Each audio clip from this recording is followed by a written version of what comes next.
Hello children, welcome back to online class, and today I am going to take a class of class 7, that is from history SST. तो आज history से हम लोग history के बारे में पढ़ रहे हैं। जैसे कि हम लोगों ने पहली दफा पढ़ा हुआ था मुगल एम्पायर के बारे में। बाबर पढ़ा, बाबर के बाद में हुमायूं पढ़ा, ये सूरी डायनेस्टी का जो फाउंडर था उसके बारे में पढ़ा, शेर शाह सूरी, फिर अकबर के बारे में पढ़ा, और अकबर का जो पुत्र उसके बारे में आज पढ़ेंगे। तो आज जो हम पढ़ाई करने जा रहे हैं, तो आपको बात बता दें कि मैंने आपको पिछली कक्षा में बताया था कि अकबर ही एक ऐसा सम्राट था। सम्राट कैसा सम्राट था? तो मुगल सम्राट। अकबर ही एक ऐसा सम्राट, मुगल सम्राट था जिसका कार्यकाल बहुत दिनों तक रहा। लेकिन उसका कार्यकाल बहुत दिनों तक रहने का कारण बहुत तरीका था। एक तो उसने जो मैट्रिमोनियल पॉलिसी जो अपनाए हुए थे उसका बहुत ही ज्यादा एडवांटेजेस उसने उठाया, क्योंकि सभी धर्मों को उनको जानने का जो है वो मौका मिला हुआ था। आपको बात बता दें कि गोल्डन टेम्पल के बारे में आप लोगों ने सुना होगा, जो कि गुरु अर्जुन देव ने बनाया हुआ था। गुरु अर्जुन देव को गोल्डन टेम्पल बनाने के लिए जमीन दान में अकबर नहीं दी थी। ठीक, अकबर का दिल इतना बड़ा था। हिंदू यानी गैर मुस्लिम, हिंदू को गैर मुस्लिम तो कहा जा सकता है। तो हिंदू धर्म की स्त्रियों से विवाह करने के बावजूद भी उसने हिंदू स्त्रियों को मजबूर तक नहीं किया कि तुम मुस्लिम धर्म को अपनाओ। यानी कि हिंदू धर्म रहते हुए भी उसने गैर मुस्लिम से शादी की स्त्रियों ने। और देखिए, मुस्लिम और हिंदू दोनों अपना अलग अलग मजहब है, लेकिन कभी भी अकबर ने प्रेस नहीं किया अपनी हिंदू जो पत्नियां थी उनको कि आप मुस्लिम धर्म को अपनाओ। यही कारण था कि विभिन्न धर्मों के प्रति उसका बड़ा ही स्नेह था, जानने की इच्छा थी, और आदर सम्मान से सबको देखा करता था। क्योंकि अकबर का नवरत्न में लगभग हिंदू वर्ग के भी लोग शामिल थे, तो इतना आसान नहीं था नवरत्न बना लेना, तैयार कर लेना। तो अपने शासनकाल के दौरान जब सलीम के कोई पुत्र नहीं हुए, तो वह एक बड़े ही एक नोबलिस्ट थे, बुजुर्ग, उनके पास गया, जिनका नाम था ख्वाजा मोइनुद्दीन चिश्ती, जिसका दरगाह आप अजमेर शरीफ में जाइएगा तो मिलेगा। ख्वाजा में, यहाँ ख्वाजा जी बोला जाता है उनको, ख्वाजा जी का दरगाह उसी जगह है, अजमेर शरीफ में। तो कहाँ है भाई? राजस्थान में। ठीक है, अजमेर वहीं पे है। और ख्वाजा मोइनुद्दीन चिश्ती तो सलीम चिश्ती, ये ख्वाजा मोइनुद्दीन चिश्ती और सलीम चिश्ती दोनों अकबर के दरबार में रहा करते थे। और तो ख्वाजा मोइनुद्दीन चिश्ती के आशीर्वाद से उनके यहाँ एक पुत्र जन्म लिया। तो सलीम चिश्ती के नाम से मिलता जुलता ही उसको बड़े प्यार से उसने नाम रखा सलीम। तो सलीम जब आगे चलकर बड़ा हुआ, तो आगे चलकर बड़ा होने के कारण क्या हुआ? जब तख्त पर बैठा तो उसको जहांगीर के नाम से नवाजा गया। तो जहांगीर के नाम से जब नवाजा गया उसको, और उसी से तख्त पर बैठा, तो जहांगीर जो था, जहांगीर को भारत के स्वर्णिम काल कहा जाता है। कलाकृति के क्षेत्र में भारत के लिए स्वर्णिम काल इसलिए कहा जाता है क्योंकि जहांगीर जो था गाने का, पेंटिंग का बहुत बड़ा शौकीन। जहांगीर में ये ऐसी कैलिब्रिटी की क्षमता थी कि अगर दो चित्रकार मिलकर अगर एक चित्र को बनाता था तो वो देख के बता सकता था कि इसका हेड किसने बनाया होगा और इसके कपड़े किसने बनाए होंगे। ये क्वालिटी थी जहांगीर। जहांगीर एक तरह से अकबर के एडमिनिस्ट्रेशन को देखा था तो वो अच्छी तरह से जानता था कि जस्टिस क्या होता है।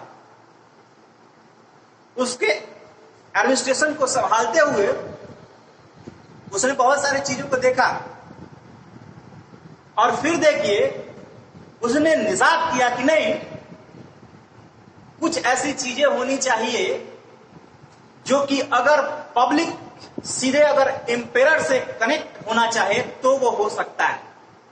तो इसके लिए उसने एक जंजीर का इस्तेमाल किया, क्योंकि सोने की जंजीर यानी कि जहांगीर का न्याय का जंजीर के नाम से वह विख्यात हुआ। जो यमुना नदी के किनारे में बड़ा सा पैलेस में वो रहता था, वह जंजीर में लगभग 60 बेल्स था। वह एक बार ऐसे झुंझुनाने पर सीधा मैसेज पहुंचता था सम्राट के पास और सम्राट जस्टिस करने के लिए सामने आया करता था। तो चलिए आज उसी जहांगीर के बारे में, उसी स्वर्णिम काल के बारे में आज हम लोग पढ़ाई करेंगे कि कैसे उसने मुगल सम्राट के तख्त को संभाला। तो चलिए आज देखते हैं हम जहांगीर के बारे में। 1628 से लेकर 58 तक उसका साम्राज्य रहा। After the death of Akbar, Prince Salim succeeded throne with the title of Jahangir. Akbar के मरने के बाद छोटा सा यहाँ रुकना चाहूंगा। सबसे पहले क्या था? जहीरुद्दीन बाबर, उसके बाद नसीरुद्दीन हुमायूं, उसके बाद जलालुद्दीन अकबर। ठीक है। और उसके बाद में बात आती है क्या थी? जहांगीर की, जिसके बचपन का नाम था सलीम। तो he inherited one of the most prosperous kingdom in the world of medieval time, यानी कि मध्यकालीन युगीन का स्वर्णिम भविष्य और स्वर्णिम सम्राट जो कहा जाता है वह जहांगीर को ही कहा जाता है। He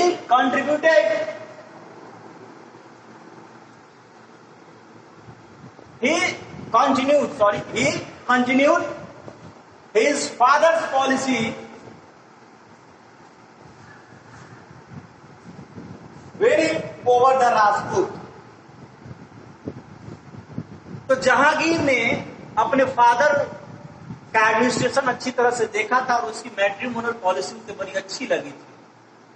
आपको बात बता दे कि उसी मैट्रिमोनियल पॉलिसी को लेकर राजपूतों पर आधिपत्य जमाने का, राजपूतों को अपने अधीन करने का पॉलिसी उसने लगातार लागू कर दिया। ठीक है। Here a strong sense of justice, जैसा कि हमने पहले बताया था कि न्याय करने का उसका तरीका सबसे अलग था और सबसे उम्दा किस्म का। Nur Jahan was his wife.